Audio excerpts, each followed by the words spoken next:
listening to the X-Zone Broadcast Network, www.xzbn.net. Radio's authority on the world of the paranormal and the science of parapsychology, celebrating 25 years of broadcasting. Broadcasting around the world and to the great beyond.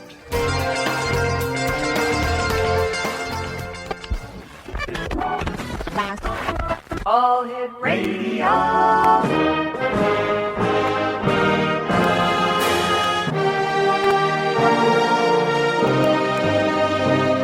Welcome to the X-Zone, a place where fact is fiction and fiction is reality. Now, here's your host, Rob McConnell.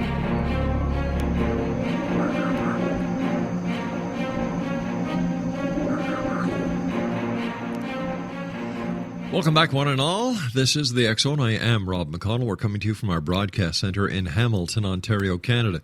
You can always send an email, xzone at xzoneradiotv.com, on all social media sites, X-Zone Radio TV. And you can listen to the X-Zone Monday through Friday from 8 p.m. until midnight at, oh, wait a minute, there's more to that than that. And you can also listen to the rest of the 24-hour clock, 7 days a week, the very best of the X-Zone at www.xzoneradiotv.com. My guest this hour is Debe Branning, and she's been the director of the MVD Ghost Chasers of Mesa Bisbee paranormal team since 1994. The team conducts investigations of haunted, historical locations throughout Arizona. Debe has been a guest lecturer at the Ottawa University, Central Arizona College, Arizona State University, and South Mountain Community College. She has been a speaker at science fiction conventions such as Phoenix Comic-Con, CopperCon, FiestaCon, HauntedCon, and AZ Paracon. She has appeared on episodes of Streets of Fear for FearNet.com, which aired October 2009, and on an episode of Travel Channel's Ghost Stories about haunted Jerome, Arizona in July of 2010. She continues to help in the research field for various television channels. And joining us now from Arizona is Debe Branning. And Debe, welcome to the X-Zone. Oh, how are you tonight? You know what? Glad to be here. I am really doing super. I'm glad you're with us, Debe. So tell me, how haunted is Arizona?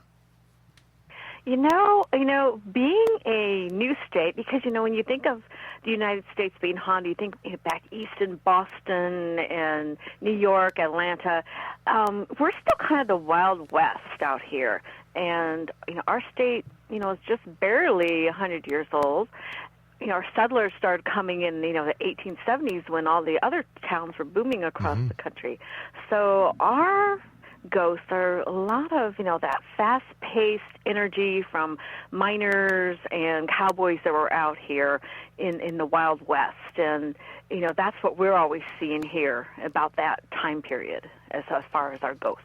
So the most of the ghosts that you see, are they the prospectors, the settlers, the cowboys, the Native Americans? Yeah, wow. Exactly. It's kind of that time frame, because that's when the state was, unsettled, it was wild and woolly, and, everyone is here because it was new territory. Everyone was out to get the gold, so it was like greed and fighting, and it was kind of crazy back in those days, like you see in the old westerns. It sounds like the Republican presidency campaigns that are going on in the States right now. Yeah, something like that, yeah. The state itself isn't very old, but I would imagine that some of the ghosts and some of the hauntings that you and your fellow investigators have come across surpass the 100-year mark. They do. We do.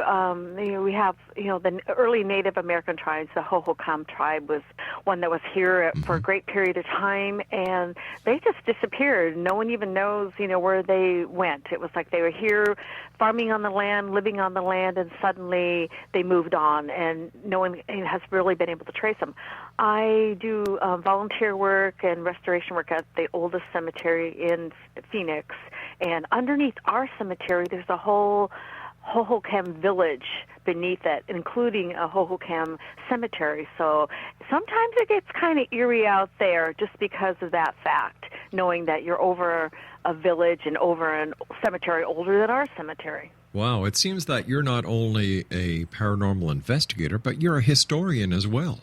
Exactly. I've always say the history and mystery goes together. And when you study the history of what was going on in the area, it's a lot of times you can solve the mysteries of who the spirits might be.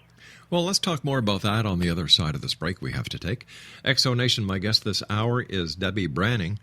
The website is www.mvdghostchasers.com. That's www.mvdghostchasers.com. And don't forget Exonation starting March the 21st. That's Monday, March the 24th. The X Zone Radio Show will be broadcasting on the Mutual Broadcast Network from 6 p.m. until 10 p.m.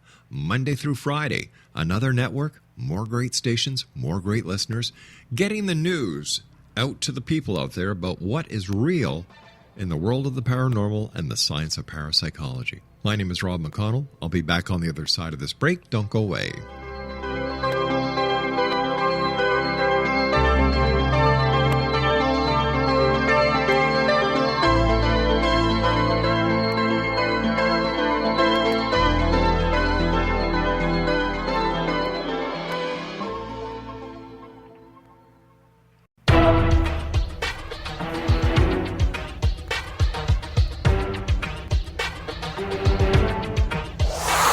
You're listening to the X Zone Broadcast Network, www.xzbn.net.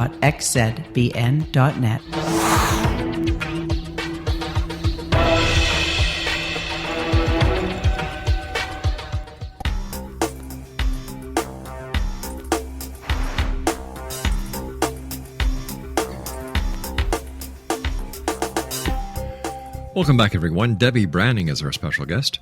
www.mvdghostchasers.com. All right, listen. What, in your opinion, is the most haunted place in Arizona? The haunted place in Arizona. Yeah. I would say it's down in the southeastern portion of the state where Tombstone, Bisbee, and Douglas, Arizona are. It's kind of border towns. And I don't know if there's a vortex there or what, but it's just, I think that's where the action was back in the day. And so the spirits still linger on that area quite a bit. Really? What kind of spirits or what kind of activity is there? It's just a place where basically, of course, in Tombstone you have, the Wyatt Earp saga going on. And a lot of times it'll be things that refer back to OK Corral and the Birdcage Theater. In Bisbee, that is an old mining town. And underneath the town, it's all like Swiss cheese. There's crystal, granite, and all that, kind of accelerates spirit activity. In fact, I have a house down there, a part-time house, and I had a bunch of people over just 2 weeks ago, and we were standing around talking in the living room, and we looked down, and there was actually an apparition of a cat that walked through the room, and I've never had a cat in my entire life. So it came from, I don't know, whoever owned the home in the past. I live across the street from the cemetery, so who knows what comes from there. But there's so much energy stirred up in that town, from the underground crystals and granite. I think it just accelerates the spirits that are out and about.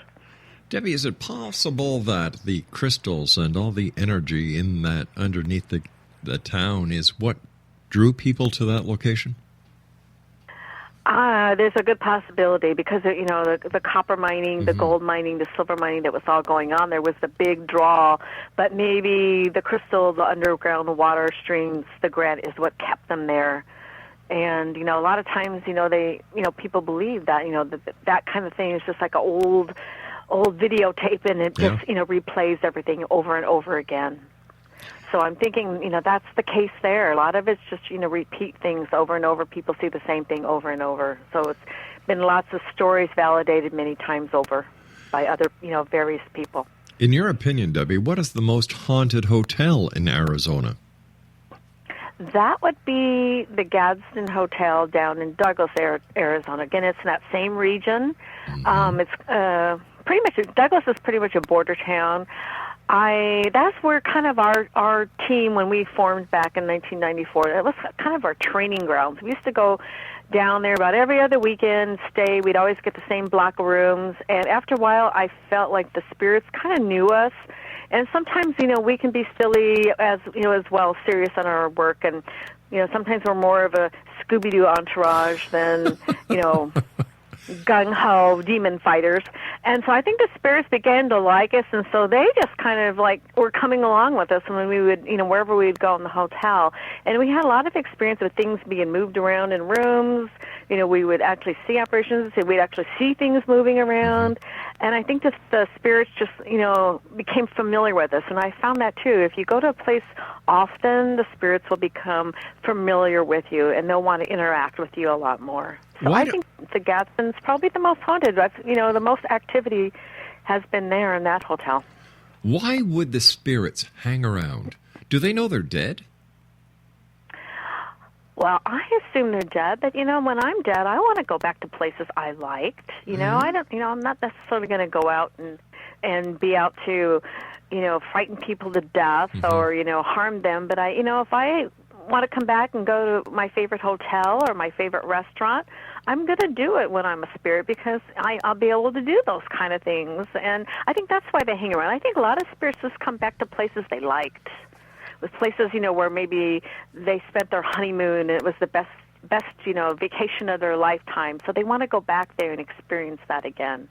I think that's a lot of, what spirits have. Some of them, I think, are because, of course, they were murdered and their murder was never resolved, and that story, or it's some don't know they're dead because they were killed suddenly. But for the most part, I think they know what they're doing out there. They're just the veil seems to be getting thinner and thinner, so they're communicating with us just because, and we have the equipment now to communicate with them as well. Have you communicated with a spirit, and if so, what was that communication like? The most recent thing on that grounds where four of us girls had gone out on a kind of little road trip to Hollywood, and on the way back, we went through Palm Desert and stayed at the Joshua Tree Inn. And the Joshua Tree Inn was a kind of a hotel where all the bands like the Byrds, Donovan, the Stones, they would go there as kind of a getaway from the big city, and they would all jam together, play together, and a lot of things happened there, and that's where Graham Parsons OD'd back in the 80s. And we were there one night, and we didn't get Graham Parsons' room. We got the room next door. So we had been out talking around a bonfire. We came inside our room. So us girls started talking. Just think of all the famous people that have been here. So we invited Graham to come over in our room. Hey, come over in our room. So we started naming all the bands, going on and on and on. And right between the two beds, we heard what sounded like a man's voice, and it was just like, la, la, la. That's all we could, we heard the man's voice. So we're all looking at each other because we all heard it right there. So we're thinking okay, Graham, let's see here. Who did we forget? So we're thinking of everybody again, and then remembered Emmylou Harris. He started singing with Emmylou Harris, and what that man had said to us was Emmylou. Wow. And that was really, communication right there in the room with us. And of course, we're kicking back, and we didn't have any cameras or equipment going because we were just chatting at that point. So, but all four of us heard it, and we'll never forget it. And then we've played back other recordings of Graham Parsons speaking, and that was the voice we heard. Do you do a lot of EVPs on your investigations? Yeah, that seems to be kind of the going thing now. Our team started out.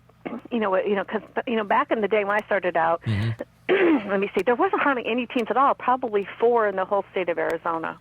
So I'm kind of the grandmother of ghost hunting teams. Oh, now in the come on, grandmother.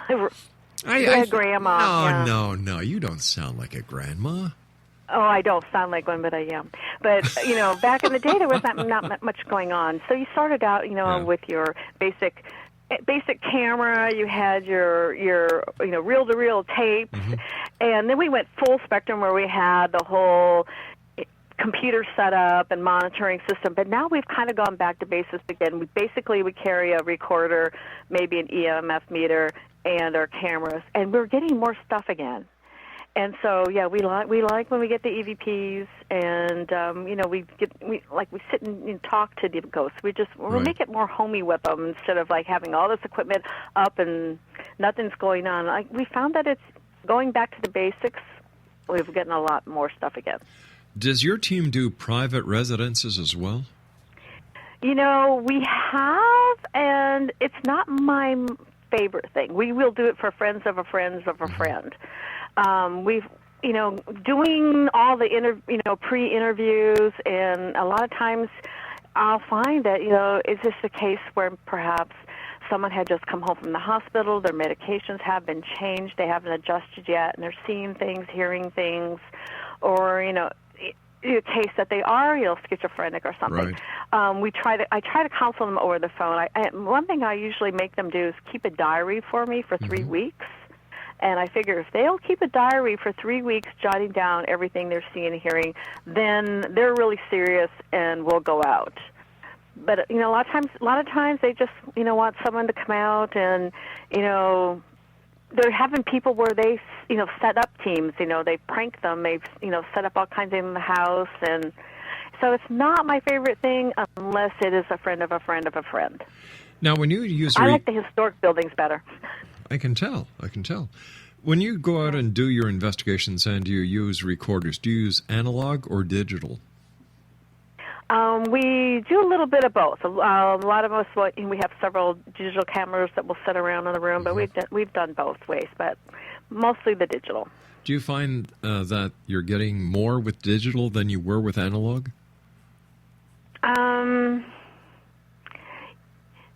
Sometimes.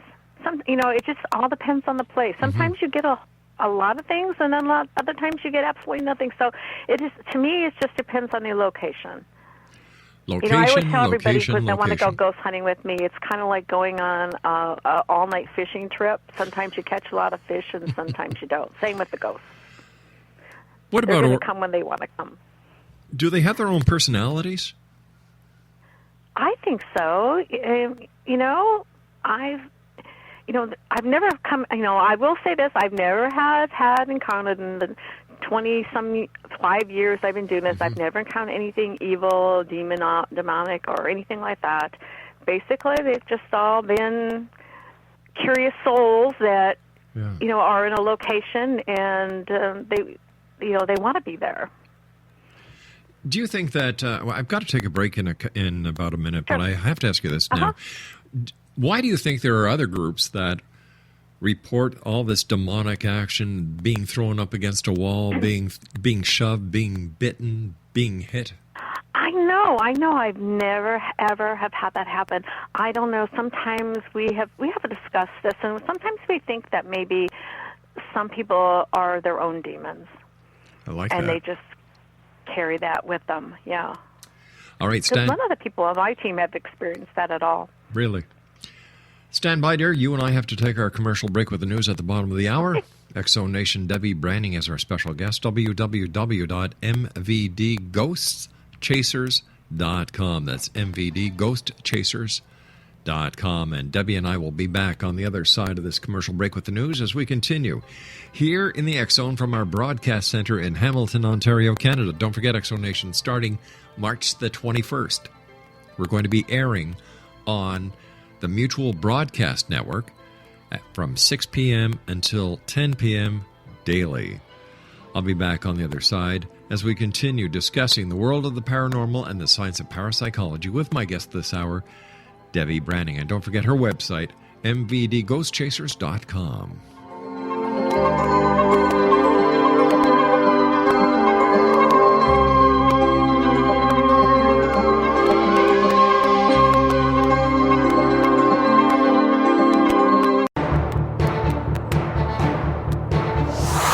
You're listening to the X Zone Broadcast Network, www.xzbn.net.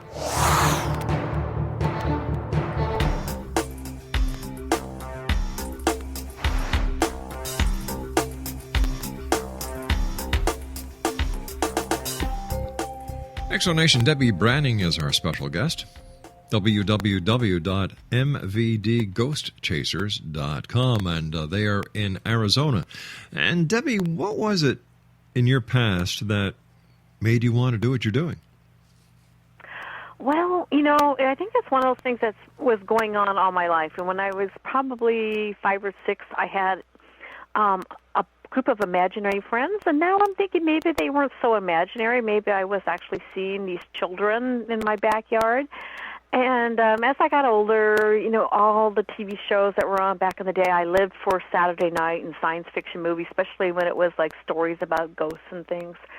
And then as I got older, I think it sounds corny, but the movie Ghostbusters kind of inspired a group of coworkers to get together and start their own paranormal team, and that's basically how it started. We all worked together at the dreaded DMV, which we call MVD here in Arizona. And it was kind of like our relief to get away from the maddening crowds, and we started going on all these investigations and traveling around the state to old sites, and that's how the team grew. So take me back to that very first investigation that you and the other girls of the Motor Vehicle Department, Ghost Chasers, went on.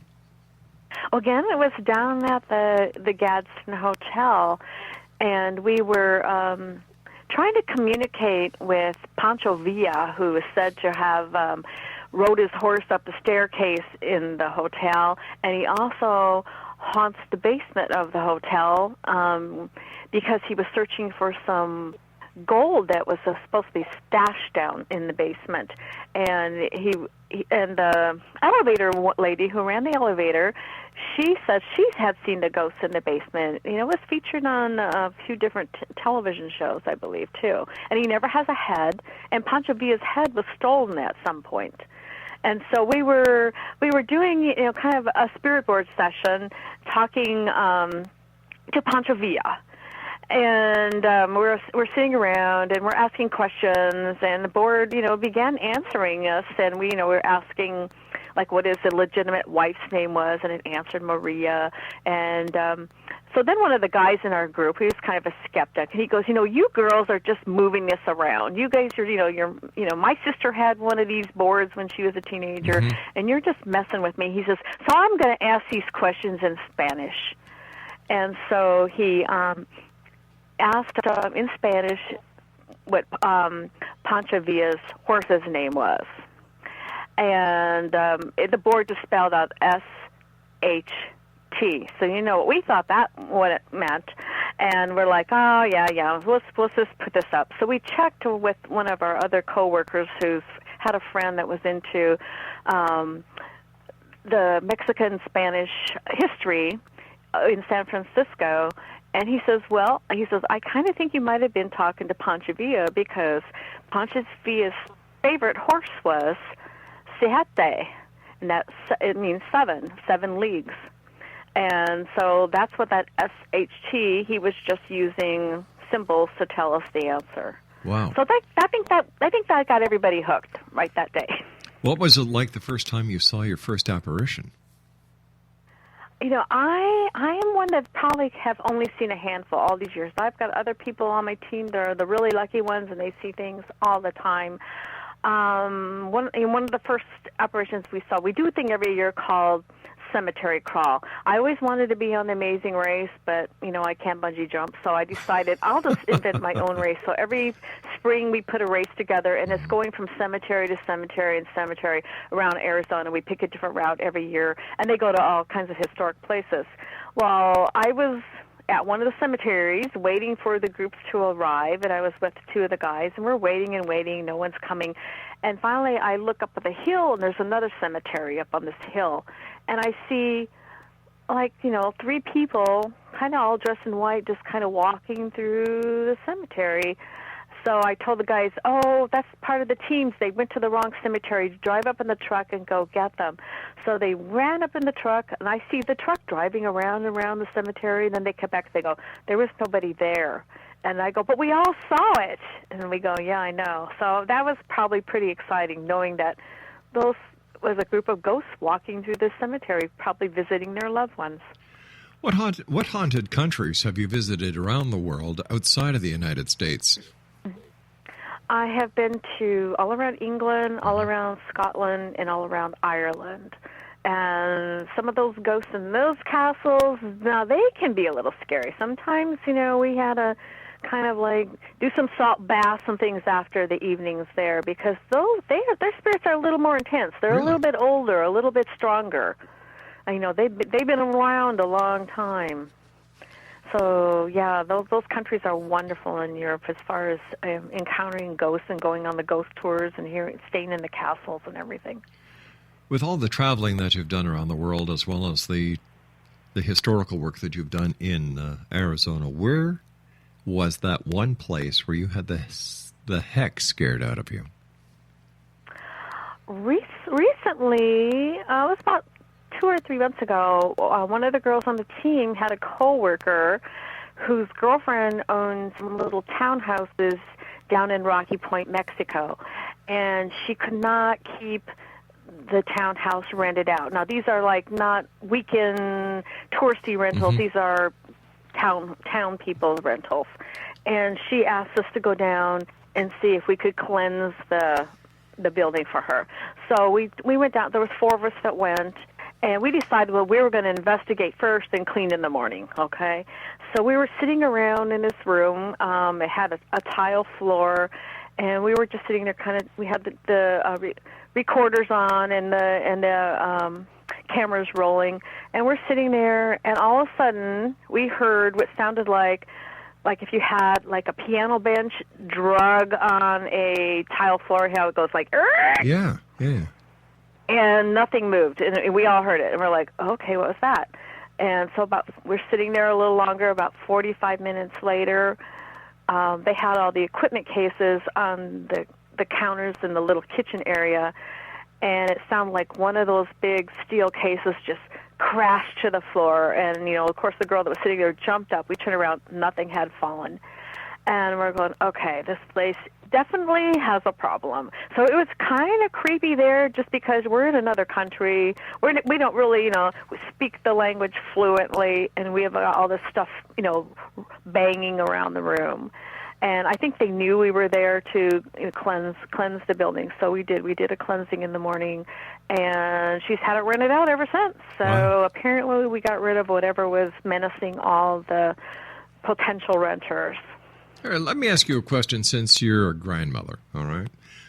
Mm-hmm. What haunted location or locations do you have on your bucket list? Oh, I have not made it to Gettysburg yet. That Really? is one of the big ones. I really, really, really want to get to Gettysburg. I've been to a lot of and you know what? I'm going to Bobby Mackey's this summer, and that's been on my bucket list for a long time. Bobby Mackey's in Kentucky. What's the story and behind some of that? the- What's the story behind Bobby Mackey's? Bobby Mackey's is an old speakeasy, and they say there was a murder. They killed a woman and threw her in the well, and so, it's supposed to be kind of demonic there, so we're going to test that out. But, it's an old speakeasy, and it's been on, like, a lot of the paranormal shows, too, like Ghost Hunters, Ghost Adventures, and everything. But I've always wanted to just go there. It's just one of the ones on my bucket list. All right, if you had... Gettysburg, of course. yeah. That's a big dream yet. If you had the ability to speak to any one ghost from the past, who would you want to meet and speak with? I think Billy the Kid. Isn't that weird? I Yeah. love the Old West. And Billy the Kid has intrigued me for years, especially in New Mexico is a beautiful state. And I have gone to several locations, where Billy the Kid lived, where he, towns where he caused havoc. I've been to his gravesite. He's just always been kind of interesting to me. I'd like to hear his story of, what really was going on in his mind when he was out and about, running havoc there in New Mexico. What do you think he'd tell you? I don't know. I just think he was having a good time. He was young and careless. He didn't, didn't matter to him what was going on, who he killed. he wanted to make a name for himself. That's what I think he would say. That he's just kind of an interesting person to me. What keeps you and other Ghostbusters or ghost researchers, going after all these years? What are you hoping to accomplish? I find the adventure, and like I said earlier, to me the veil between the two worlds now seems a lot thinner than it was when I first started doing this. And like I said, I think it's a lot of because of our equipment we have now. We're trying to communicate with a lot of them. We're not we don't necessarily get rid of them when we go places. A lot of times our clients will say, we got this ghost here, we need to get rid of it. We don't, and then after we're there, they're like, okay, we'll keep it, like it's a pet or something. And, because if they're not harmful to people, they can be helpful to you too. I've had quirky experiences with the ghosts, and I have, one at this house too. It's a woman who doesn't like dolls, and I have a huge doll collection. And we finally settled up one day because she didn't like this W.C. Field dolls I had, and I told her just don't look at it. So I came back in the room, and she had turned it and put his lapels up so I can't see his face, and I've left it like that way all these years, just kind of as a truce. And then she quit messing with all my dolls and knocking them down. So. Why do you think there are some I don't know. people... I just think it's the adventure of the whole paranormal world is really intriguing sometimes. Why do you think there are some people who can see these spirits, these entities, these ghosts, these specters, and there are other people who can't? I know. We kind of think sometimes people that like I have a friend, and she has the beginnings of MS. She has one bad eye, and I think it's because she has to look at the world through the one good eye that sometimes it's like something in the brain waves create where they can actually see. I don't know, I've discovered that a lot of times when people have like this little tiny bit of a problem with their immune systems or whatever, they're ones that can see really a lot. The real healthy ones like me, we see them once in a great while. So what is the ultimate prize for ghost hunters or ghost paranormal researchers? To get a picture of something or get a voice recording of something, to me that's like the ultimate prize. Or have a whole group of people and you all experience the same thing. Mm-hmm. I mean, you can't just go into a room and say, well, I heard this, I did this. But if you have a whole group of people and you're all experiencing it at the same time, I mean, then you can, pretty much document what's going on. And but I think, if you get like that one voice on a recorder, or if you get that one picture of what, really is a true apparition, because there's so much with matrixing going on, and I still get the people that, are in love with the orbs, and I'm like, oh my gosh, what am I going to do with these people? There's like, orbs are dust, we live in the desert, Yeah. So when you get something that's like, you can actually document as real, I think that's the ultimate prize. Or you have your whole group together and you witness something together. Because like I said, that time when we heard Graham Parsons speak, we didn't have anything rolling because we were winding down for the day. But all of us were together and we all heard the same thing. It is interesting. There's no two ways about it. Right. But what do you there's so many shows on TV. And listen, TV is entertainment. How many of those shows are real, and how many of those shows are bogus? Well, having been able to do research on some of these shows and be at some of the film sites of these shows, it is entertainment, because I'll argue with producers and writers of show, like, why can't we just do a show on, the wonderful, quirky graveyards of the world, like, this this certain tombstone that lights up at night or something like that. And they go, because they want the boo factor. The people want to be scared. They don't want to hear about the nice little Casper that, walked the little girl across the street and got her safely home. They want to read about the ghost who pushed her into the traffic, because that's what people want. They want the gore. They want the, how I call it, the boo factor. But what does that say about society? They got to kind of exaggerate on it a little bit, to get the viewers to come back after that commercial. So what does that say about society, that we live such boring lives that we need a boo factor? And doesn't this take away from the credibility? No, I don't live a boring life. You don't, but doesn't this take away the credibility of other shows? I talk to people all the time, and they're like, this show is for real. That really happened like that, and I'll just kind of roll my eyes. I go, it's TV. They spent 2 days filming that 20 minutes worth of film, trying to get something. And if they can't get it, they make it up. Yeah, or they'll exaggerate it, or they'll find something else out of the corner of their eye and use that. They might have gone to talk about something about this subject, and that wasn't happening, so they saw a book fell off the shelf, so now they're going to talk about the haunted bookcase. All right, I'm going to ask you a question, and we've got to take our final break, and I'd like to hear your answer when we come back. Okay. If a ghost usually hangs around the place where he died or she died, why do people go to graveyards looking for ghosts? There's my question. I'll be back on the other side of this commercial break as we continue here in the X Zone with our special guest this hour, Debe Branning.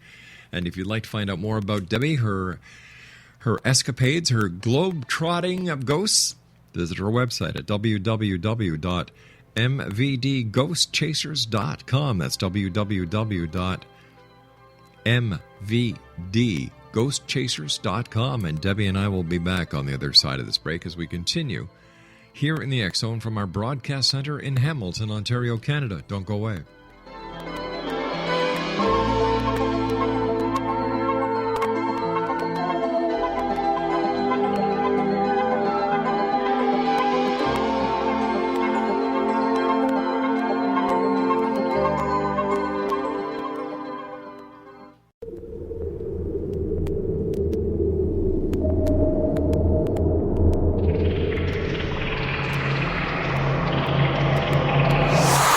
You're listening to the X Zone Broadcast Network, www.xzbn.net.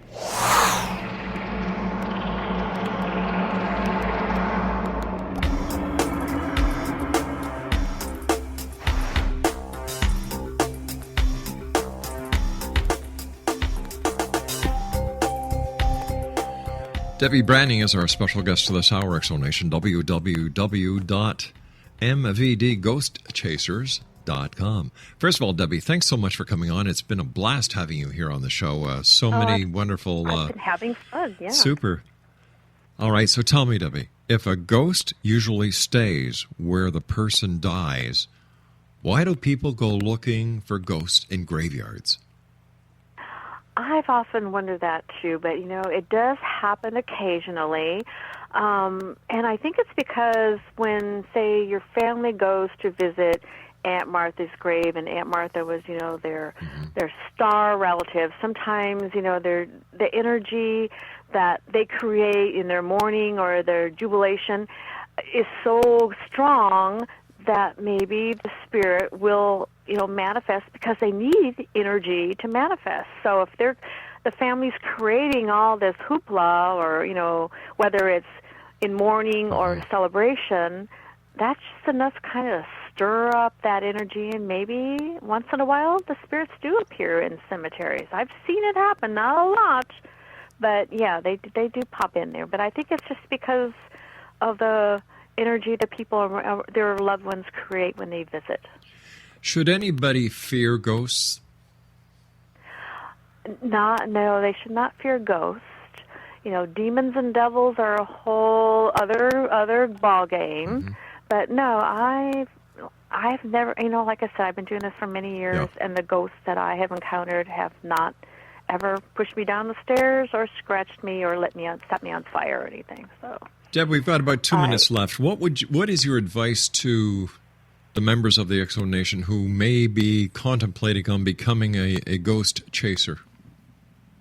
Well, my team, about 2 or 3 times a year, we do what we call paranormal workshops, where we invite paranormal investigators that are out and about to come and newbies to come, and therefore they're working with all people that already know what they're doing. They learn tips on what they should be doing and not doing. A lot of them come to the workshop thinking, well, I've seen this on TV. Well, that's not how it works. Follow one of us. And they have become great investigators through the years. Now they have their own teams, or they come along with us. So you go with a group that's experienced. Go on tours, that offer, like an investigation in a location, and follow their instructions and don't wander off. Do your own thing. Learn while you're there. It's a work in progress, is it? Yes, I wish they had that when I started doing these things. So that's why I offer the workshops here and there to, just. Sometimes they're just get-togethers with other teams, and we're all working together and learning from each other. So, it's great when you can learn from another team, too. Isn't that true? Debbie, I want to thank you ever so much for taking time out of your day to join us here on the X Zone, and we'd love to have you back on the show in the future to talk about more of your investigations into the paranormal in the beautiful state of Arizona. That would be great. Take care of yourself, Debbie. Thanks very much for joining us. X Zone Nation. All right, thank you. Good night. Good night, Debbie. X Zone Nation, our guest this hour has been Debbie Branning, www.mvdghostchasers.com. That's www.mvdghostchasers.com. I'll be back on the other side of this commercial break with the news as we continue here in the X Zone from our broadcast center in Hamilton, Ontario, Canada. My name is Rob McConnell. Monday through Friday, 8 p.m. Eastern until midnight here on the X Zone Broadcast Network, starting Monday, March the 21st. 6 p.m. until 10 p.m. on the Mutual Broadcast Network. We'll be back on the other side of this break. Don't go away.